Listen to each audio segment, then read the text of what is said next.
Hello everybody, my name is Starraptor and welcome to the channel. It's a very exciting day because I'm going to be talking about another new Star Wars novel. We had so many coming out and this one is definitely one of the best. And this is Master and Apprentice, written by Claudia Gray. So you can expect nothing less than greatness with her because she has written Bloodline, Lost Stars, as well as Leia, Princess of Alderaan, and this book is definitely up there with those. This is another hit. She is 4 out of 4 with Star Wars books, so let's get into it. Why is this book so good? Well, this book is about Obi-Wan and Qui-Gon 8 years before the events of The Phantom Menace. This is a time of peace in the galaxy. We are getting that inside look at what the Jedi dealt with on a regular basis when they weren't generals in the Clone Wars and whatnot. So this book has the relationship between Qui-Gon and Obi-Wan put to the test, especially because Qui-Gon is actually offered a seat on the Jedi Council. Unfortunately, to do that, he can't have Obi-Wan as his apprentice because this position will take up too much of his time to worry about a Padawan.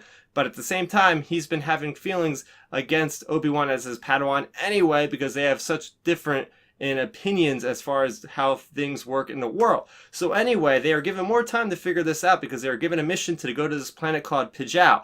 And at this time, this planet has a ruler of a princess guided by a Lord Regent who is also a Jedi.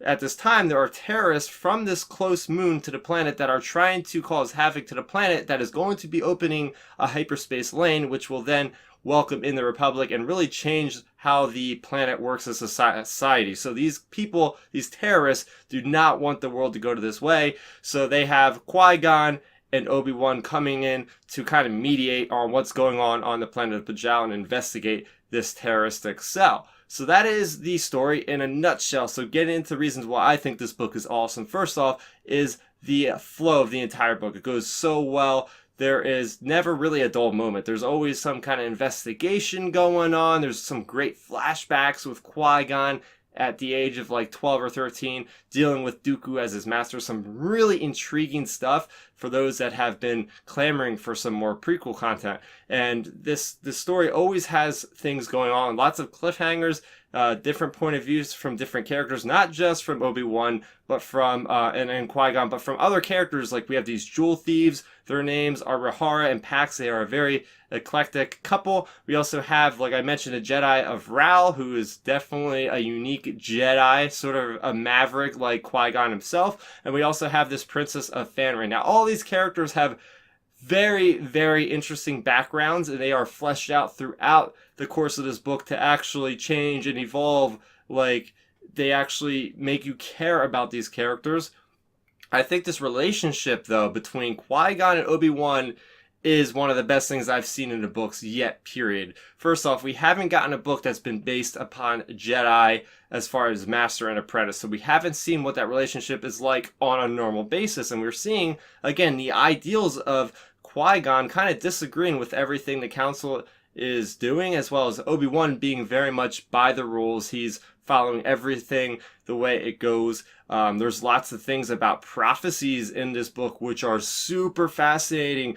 Prophecies that might foretell the events of things beyond the Chosen One as far as way into the future, things about the past. Lots of past things are brought in from legends. If you guys are fans of the Old Republic, you are going to love some of the things that are brought into this book, which I did not expect, and they brought them in big ways that I really enjoyed seeing, or at least reading about, and it makes me want to go back and play the Old Republic now for sure. But overall, just seeing what the galaxy is like in this new lens, right? We haven't had prequel content to really flesh out the world. So seeing what the galaxy is like in this certain state before we have any other material. Right now, the only other material we have is comic-based. We have a Darth Maul comic. We have a Qui-Gon one-shot for Age of the Republic. We have a Yoda mini-series kind of in the vein of Star Wars mainline flagship series. So there hasn't been a lot that fleshes out this time, so it's nice seeing what, again, the galaxy is like before war. The only things I could really say bad about this novel is just nitpicking some things. Like, okay, there is references to the past of some characters, which I would have liked to see or at least read more about, and it was kind of just cut short. And there was lots of, basically lots of things that were derivative of Attack of the Clones and Phantom Menace. So it almost seemed like at some points it was kind of like a retread in a way, but again, very minute stuff But with that being said, I gotta give this book a 9 out of 10. It was that good.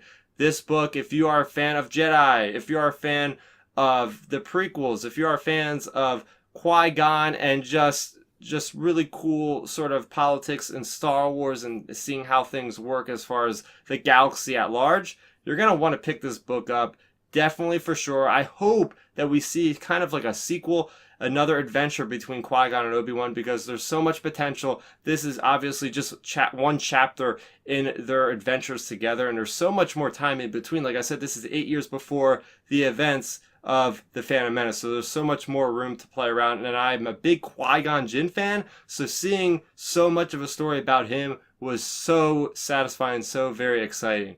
By the way, there is also another kind of tie-in sort of story that's coming out. It's called Dooku Jedi Lost. It is out on April 30th. It's an audio drama. There will be no book to read. It's going to be audio only. And there is supposed to be some overlap because there are some Dooku moments in this book, without giving anything away, that maybe we'll see kind of cross-referenced in that story as well. So what you guys think of this book? Let me know in the comment section below. If you're new to the channel, welcome. I talk about Star Wars a heck of a lot, so if you like my input and my thoughts on this book, please make sure you go ahead and subscribe to the channel. It's very simple and it helps support the channel, so thank you for doing that. My name is Starraptor. Thanks for watching, and may the Force be with you always. Thanks for checking out the video. Please hit that thumbs up symbol. It helps me know that I'm making content that you guys enjoy. And if you enjoyed this video, I also include 2 videos down below you guys should check out. And please consider subscribing to this channel. It helps support me and it notifies you guys of when I get new videos up on the channel. You can also contact me on Twitter, Facebook, and Instagram at Starraptor.